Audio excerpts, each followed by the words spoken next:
Bonjour à toutes et à tous, dans cette vidéo, comment factoriser une expression, mais attention, cette fois je vais vous donner une petite astuce, comment factoriser ce type d'expression ou ce type d'expression qui ont quelque chose d'un petit peu particulier, vous voyez en effet qu'il y a des carrés.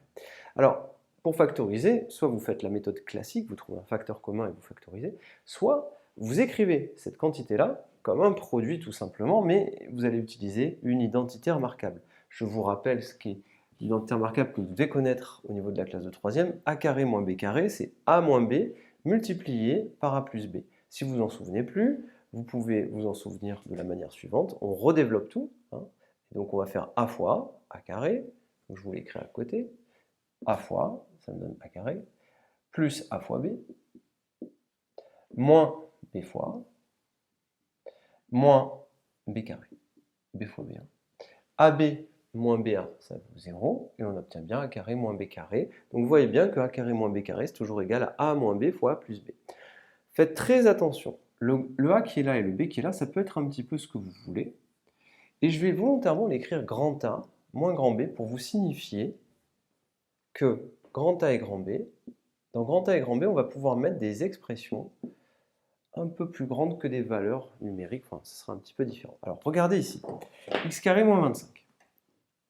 X carré moins 25, je vais l'écrire en réalité x carré, donc le grand A, ce sera x. Vous pouvez vous en convaincre facilement parce que A carré, c'est x carré. Je recopie le moins. Et le 25, qu'est-ce que c'est? Le 25, ce n'est autre que, là je vais écrire b égale 5, b au carré, je vais écrire que c'est 25. Vous voyez, b c'est 5, b au carré c'est 25. Donc cette quantité-là, tout ça, tout ce bloc c'est déjà b au carré. Donc le b, c'est 5. Et donc là, je peux l'écrire comme ceci. Est-ce que là, on a factorisé? Non. 5 au carré, c'est 25. On a x carré moins 5 au carré. Si on veut factoriser, le a, c'est x, le b, c'est 5. Eh bien, on obtiendra x moins 5 fois x plus 5. Et là, on a bien une expression qui est factorisée. Alors ici, faites bien attention. Ça, c'est le grand classique. C'est l'erreur sur laquelle, que tout le monde fait. Et c'est l'exercice classique qu'il faut savoir faire. Ça, ce qui a écrit ici, c'est 4x carré. Ce n'est autre que 4 multiplié par à côté x carré. Le carré porte sur le x, pas sur le 4.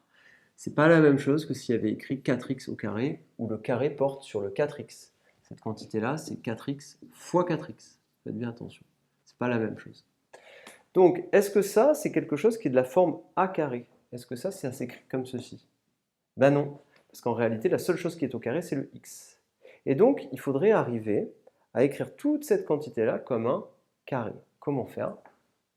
Je vous donne l'astuce, regardez. Je vais écrire que c'est 2x, le tout au carré, moins, et 16. Est-ce que ça c'est un carré? Ben oui, c'est 4 au carré, 4 fois 4, 16. Regardez bien, 2x au carré, c'est quoi? C'est 2x fois 2x. 2 fois 2, 4, x fois x, x carré. Et donc, ici, 4x carré. Donc là, on a 2x au carré moins 4 au carré. Ainsi, on a bien l'expression a carré moins b carré. Puisqu'en réalité, maintenant, on peut bien dire que le grand A, c'est 2x, et le b, c'est 4. J'obtiens quoi? J'obtiens 2x moins 4 multiplié par 2x plus 4. Et j'ai ma factorisation qui est apparue. A moins b fois a plus b, avec le grand A qui vaut 2x et le b qui vaut 4. Et là, on a factorisé. Donc, vous avez en plus de la méthode classique de la factorisation, vous avez une autre technique qui consiste à utiliser une identité remarquable, celle-ci, et vous penserez à utiliser une identité remarquable quand vous verrez des carrés et une soustraction pour utiliser a carré moins b carré. Tout simplement. Je vous remercie et à très bientôt.